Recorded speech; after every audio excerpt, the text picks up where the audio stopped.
I know the president himself has survived these 2 attempts on his life. You've talked to us about those risks to him. And then we had this killing of Charlie Kirk just a few months ago. Is the president holding himself to the same standard that he is asking of others when it comes to dialing back dangerous rhetoric? You know, everybody knows that the president is famous for his unfiltered social media.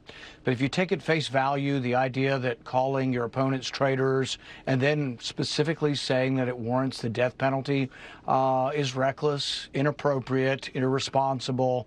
There are a number of other ways to describe it, but it's not something that is helping the country heal wounds. I think it stirs things up, and really, I think we can do better. Well, on the Homeland Security front, I understand you are chair of that committee, and so you have some insight into some of these domestic threats.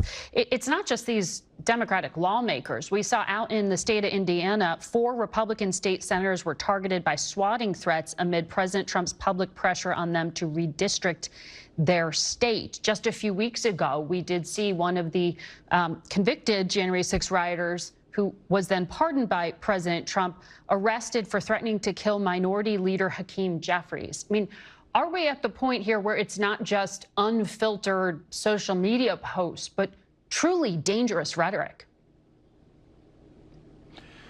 Well, you know, I've been on the receiving side of this. Even my father, who's been retired for some time, has been on the receiving end of swatting.